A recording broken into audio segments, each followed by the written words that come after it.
Hey guys, welcome to my another video. তো guys, তোমরা কেমন আছো? আশা করি সবাই ভালো আছো। আজকে আবার নতুন ভিডিও নিয়ে চলে আসলাম। অলরেডি আমার ভিডিওটা প্রথম থেকে শেষ পর্যন্ত দেখা দেখলে তোমরা বুঝতে পারবে আমি কি রিয়েকশন দেবো। এবং রিয়েকশন দেওয়ার আগে তোমাদেরকে আমি এই জিনিসটা আগে ক্লিয়ার করে দিতে চাই যে আমি যেখানে আছি এটা কিন্তু একটা প্রাইমারি স্কুল, এবং এখানে আমি কি করতে এসে সেটাও তোমাদেরকে বলে দিই। অলরেডি দুর্গাপুজো কিন্তু সামনে আসে, এবং দুর্গাপুজো কিন্তু তিনটা সিনেমা আসছে, এবং দুর্গাপুজো যে আমরা যে ঘুরবো এবং ড্যান্স করবো, এনজয় করবো। তো এখানে আমাদের গ্রামে পুজো হয়, এবং গ্রামের পুজো তো সেই জন্য আমাদেরকে কিছুটা গান শিখে রাখতে হবে। কারণ গ্রামের ছেলেরা যদি গ্রামের পুজোতে যে নাই নাচ করতে পারলাম, তাহলে আমরা মজাটা নিলাম কোথায়? যে একজনা বসে আছে না প্রহ্লাদ, কিন্তু সে কিন্তু একজনের ড্যান্সার, তো সে বসে আছে, সে মানে সেটাগুলো ঠিক করছে। তো আমি এটা তোমাদেরকে ইন্ট্রোডিউস করে দিলাম।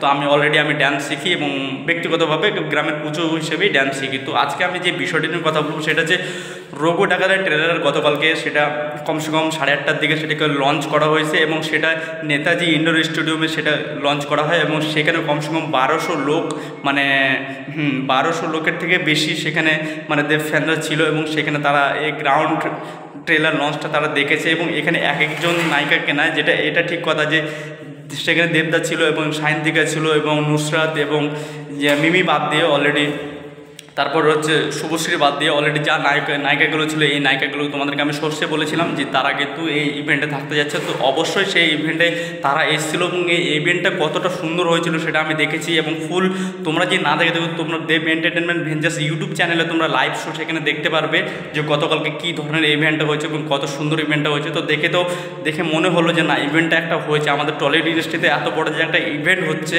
তো এটাই অনেক গর্বিত ফিল করায় নিজেকে। তো ট্রেলারের কথায় আসি, এক কথা বলি যে এই ট্রেলারটা দেখার জন্য কিন্তু অনেকেই এক্সাইটেড ছিল, কারণ টলিউড ইন্ডাস্ট্রির সবাইকারে দেখেই ছিল যে এই রঘু ডাকাতের ট্রেলারটা সবাইতে বলছে যে খুব বিগ বাজেট, কিন্তু বিগ বাজেট কতটা বিগ বাজেট এই ট্রেলারে অলরেডি আমরা দেখে নিয়েছি যে এই ট্রেলারে যে ভিজুয়ালস দেখানো হয়েছে ভাই, এবং ভিএফএক্সের কাজ। এবং আমরা কিন্তু জানতাম যে এটাতে কিন্তু একটা জাহাজ তৈরি করা হচ্ছে, এবং সেটা রিয়েল সেট, এবং সেই জাহাজটাকে কমসে কম ড্রোন শ্যুটের মাধ্যমে আমরা দেখেছি।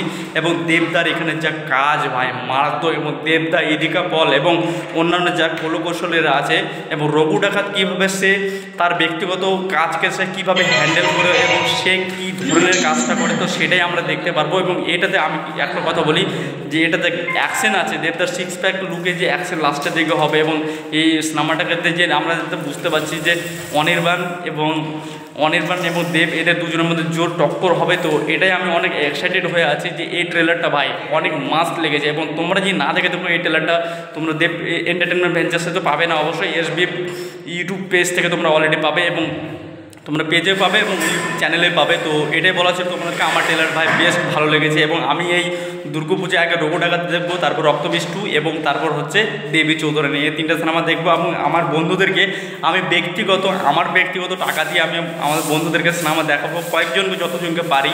তো এটাই বলা ছিল তোমাদের। কারণ আমার ভিডিওটি যদি ভালো লাগে থাকে প্লিজ লাইক, শেয়ার এবং সাবস্ক্রাইব করতে কে বলবেন। আমি দেখবেন বিপ্লব।